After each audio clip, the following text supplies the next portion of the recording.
sa buhay. Siguro, walang anything specific.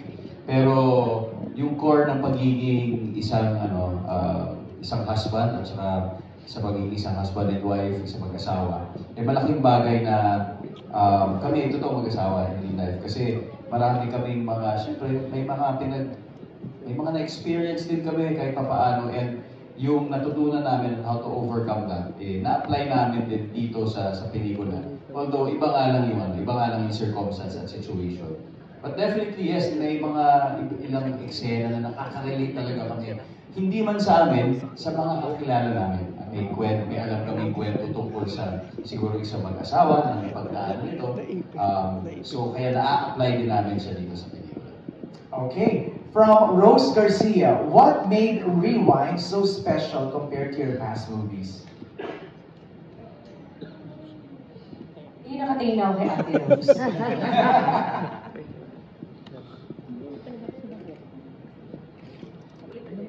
What made Rewind so special compared to your past movies? Kasi sa mga past movie na kasama ko si Dong, mag-boyfriend pa lang kami.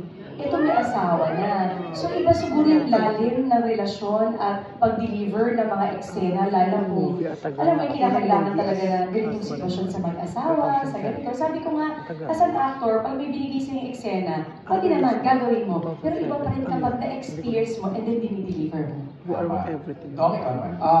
Special siya para sa akin dahil sa mensaheng gusto iparating ng pelikula sa mga manonood. Special siya dahil sa mga nakasama ko in creating this, from the creative team to my co-actors. Pero more importantly, special siya dahil kasama ko ang asawa ko sa pag-create at paglikha nitong kwentong ito. Siguro more than anything, kung ano man ang magiging response ng mga manonood, ang gusto ko talagang malaman kung naging best partner ba ako para kay Margaret. Yun ang pinakamahalaga para sa akin. Answer!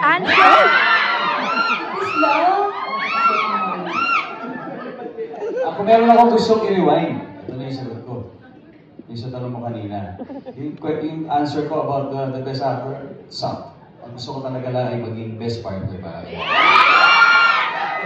Uwi na kami ha. Uwi na kami. Ngayon ka nag-rewind Dito ngayon ka nag-rewind Nire-rewind mo yun. Rose, yung ibang question mo na tanong na kanina. So, okay. Mula kay Evelyn Cabrera and Philippe Fon, is here? Wala, basahin na lang natin. For Enrico Santos, sa pagsulat at direksyon ng Rewind, ano ang mga creative choices o elements sa script at direksyon na in-ensure ninyo magbibigay ng makabuluhang comeback experience para sa kanilang fans? So ano yung mga elements that you put in? Sure na memorable. Memorable comeback. Mahirap pa mga tanong. Pamaya pieces na to. To be honest with you, I never thought of this as a comeback. I've always seen Dong Yang and GMA, I've always enjoyed their work. So, actually, more than anything else, ang iniisip ko is, ano ang magte-test sa love nila? Ano ang mga eksena magcha-challenge kung gano'n ka kamahal isa't isa?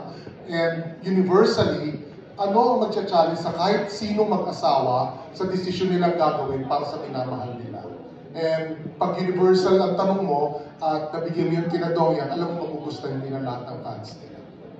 Thank you, Sir Enrico. From CJ Buado, or of CJ Says Blog for Direct May, ano yung bago na meron sa Rewind na hindi yung panagawa from your past movies?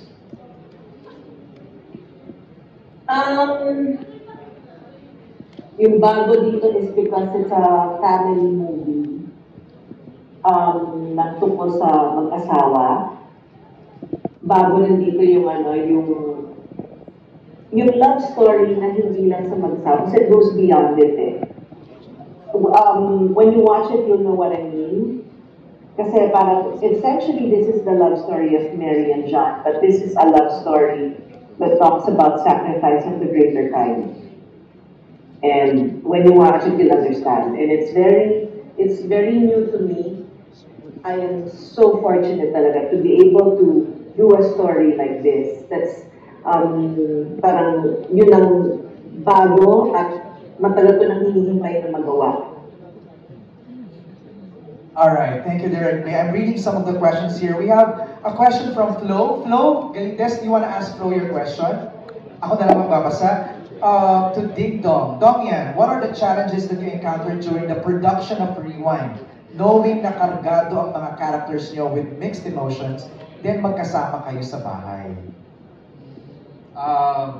Our first challenge, of course, was kasi syempre, may tendency nga na maihambing mo sa totoong buhay. So, mabuti na lang, hindi naman wala talagang similarity doon. Pero syempre, yung pakiramdam, maaari oo. Halimbawa, kapag sobrang lungkot ng eksena, so yung challenge yun ay baka madala mo talaga yung kalungkutan na yun, di ba, sa bahay. Pero hindi naman, buti na lang. Kasi talagang very, very supportive ang lahat ng tao sa set. You know, kapag tapos na talaga.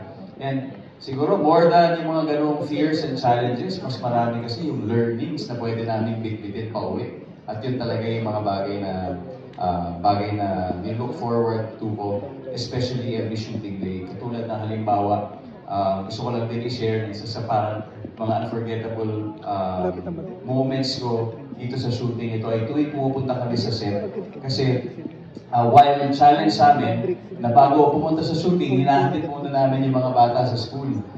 Challenge din para sa amin na pag umuwi sila, wala kami dahil nagtatrabaho kami.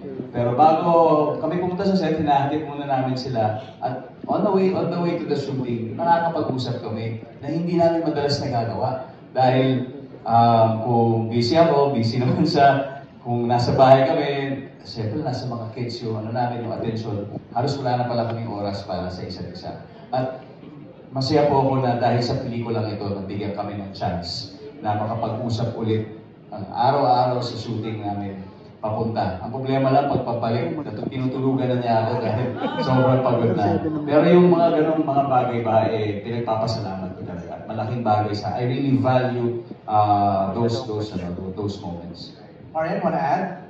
Same, okay.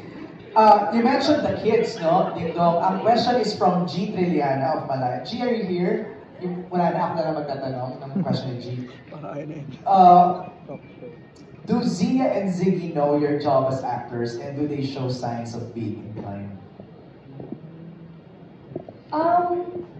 Actually, isa yan sa mga pinag-uusapan namin ni Dong eh. Kasi nung una parang hinahayaan lang namin na parang okay lang, kung makita nila or hindi, bahala na. Pero nandun kami sa punto ni Dong na bilang malaki na si Zia, siguro kailangan niya lang malaman ano ba ang trabaho ni Mama at ni Tata.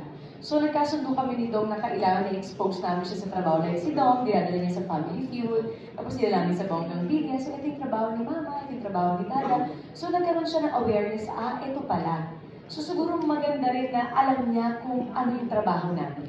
Dahil pinagmamalaki namin kung anong trabaho meron kami. Susunod sa inyo, you think? Alam mo na siya. Alam mo na siya. Later on, magiging choice naman nila yun. Right. Ang mahalaga ngayon, alam talaga nila kung ano yung ginagawa namin. Proud kami sa kung anong trabaho meron kami. Right. We have a last few questions here. Ito, interesting tong question ni Jay from Certified Kapamilya. What is that one scene from your showbiz career na gusto mong i-rewind dahil gustong-gusto mo ito?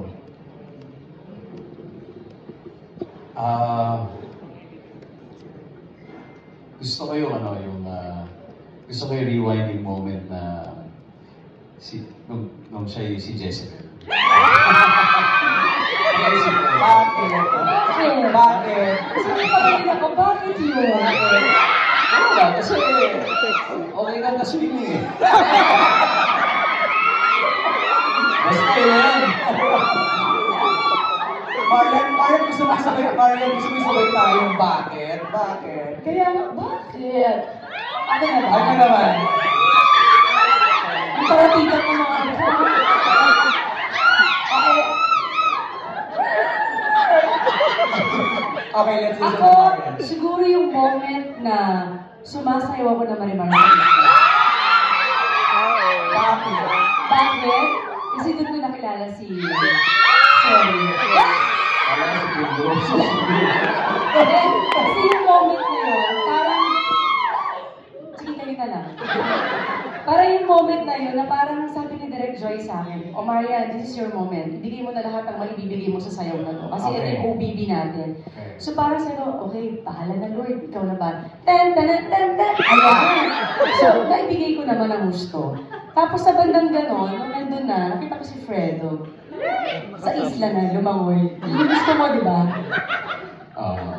Diyan sabi, magkaiba ka. Para na kayo magduktong. Okay. Sino ba sa akin yun, yung sumasayaw ko sa isla? Right. Na may pulgoso ha. Iconic yun, di ba? Okay, down to our last question. Si Albert Abilino of Chickenessa Avenue ang magtatanong. Albert?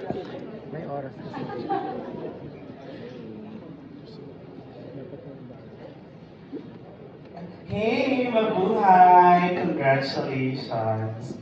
Ayan, so my question is, kasi your love team is one of those na parang if I'm a follower of a love team, parang kayo yung gusto namin talaga na sana maging ganun din sa ibang love teams. Ganyan. And my question is, from real to real.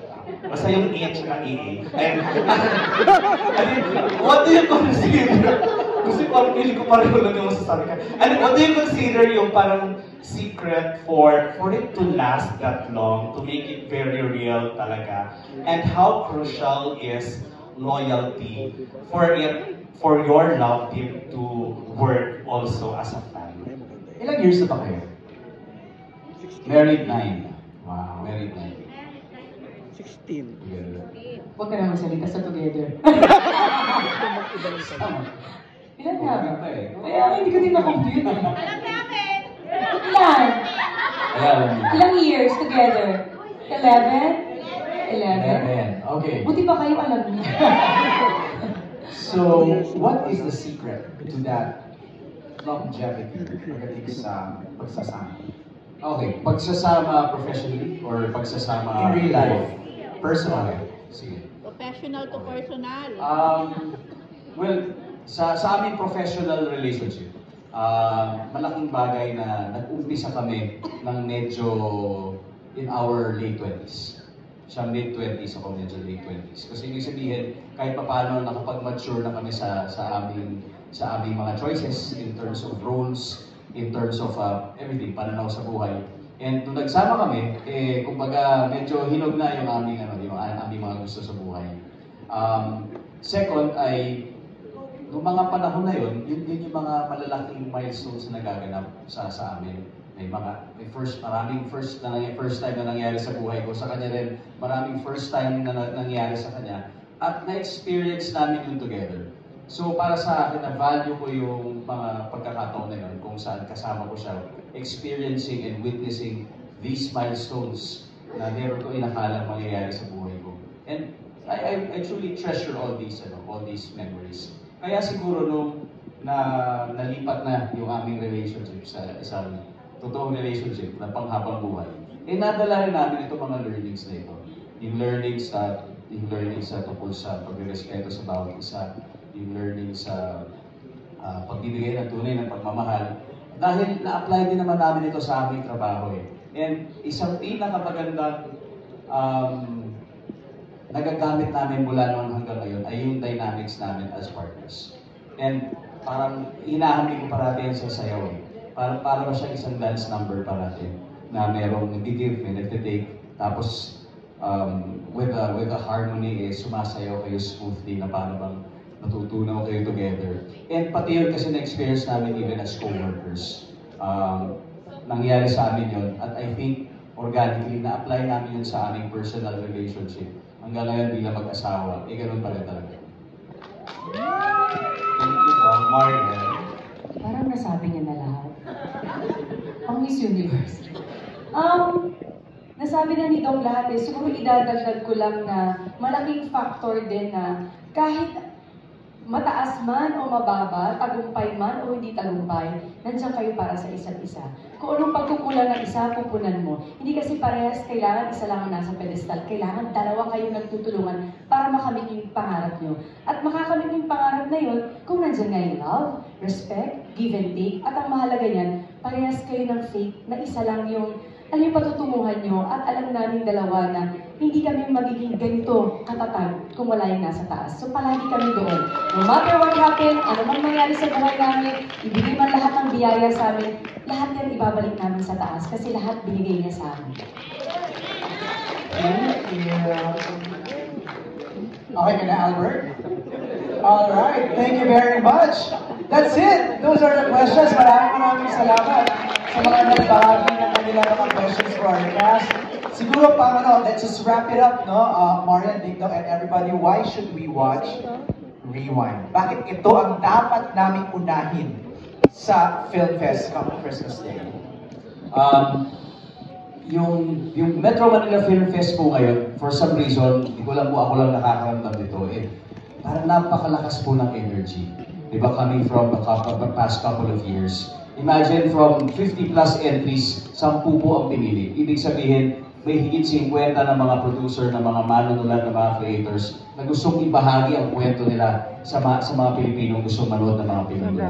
Kaya mapalad kami na isa po kami sa 10 napili. Kaya nga sa pelikulang ito, na alam kong universal din ang topic kahit sabihin natin na ang dalawang characters dito ay mag-asawa. Universal po ang love, universal po ang pagpapatawad, universal ang pagsisisi.